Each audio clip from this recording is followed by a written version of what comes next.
মল্লিকা সরকার। Folk fusion শিল্পী মল্লিকা সরকারের কিছু অজানা তথ্য নিয়ে হাজির হয়েছি বন্ধুরা।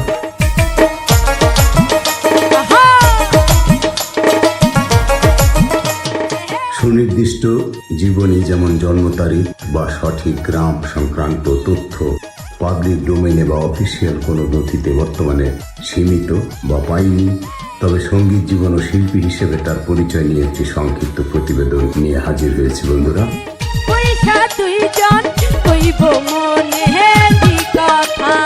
মল্লিকা সরকার বর্তমান সময়ের একজন উদীয়মান বাংলাদেশি লোকসঙ্গীত শিল্পী।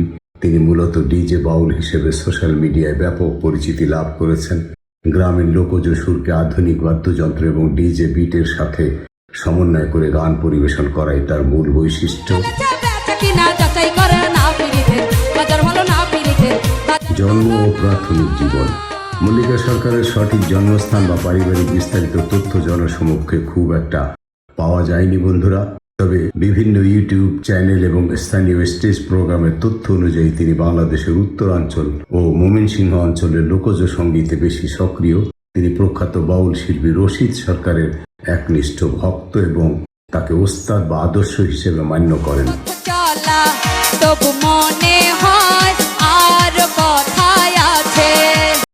সঙ্গীতের ধরন ও বিশেষত্ব। Folk fusion. তিনি বাউল গানকে সম্পূর্ণ আধুনিক ধাঁচে উপস্থাপন করেন, যা বর্তমান তরুণ প্রজন্মের কাছে জনপ্রিয়।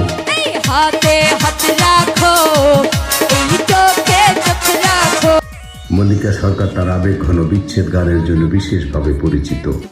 বুড়ি হইলাম তোর কারণে বা একদিন আইবা তুলির মতো গানগুলো তার কণ্ঠে ব্যাপক জনপ্রিয়তা পেয়েছে।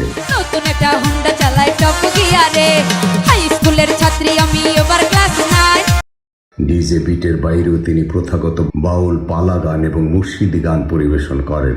উল্লেখযোগ্য গানসমূহ ইউটিউবের বিভিন্ন মিউজিক লেবেলের অধীনে তার অসংখ্য গান প্রকাশিত হয়েছে, যার মধ্যে উল্লেখযোগ্য বুড়ি হইলাম তোর কারণে, একদিন আইবা তুমি আইবারে, মনে যদি পচন ধরে, গন্ধ কি আর পাওয়া যায়, তোমার যদি মনে ধরে আমায় তুমি মাইরা লাও।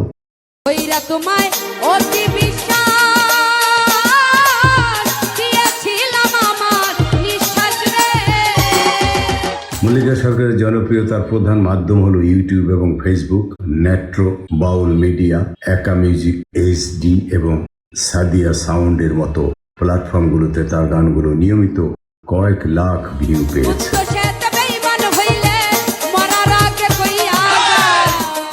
মল্লিকা সরকার তার নিজস্ব গায়কী এবং উপস্থাপনার মাধ্যমে লোকসঙ্গীতকে নতুন রূপ দেওয়ার চেষ্টা করছেন। ব্যক্তিগত তথ্যের চেয়ে গানের মাধ্যমেই তিনি তার পরিচয়কে শক্তিশালী করে তুলেছেন।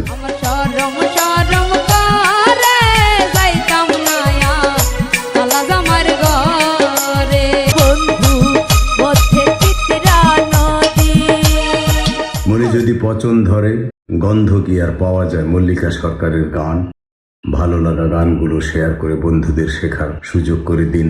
যেইখানি বাউল গান সেইখানেই থাকবে আমাদের এই চ্যানেল। আমরা চাই আপনাদের সকলের সমর্থন। বন্ধুরা, সাবস্ক্রাইব করতে, শেয়ার করতে ভুলবেন না এবং আপনি কোন বাউল শিল্পীর জীবনী সম্পর্কে জানতে চান তাও লিখে জানাবেন। ধন্যবাদ।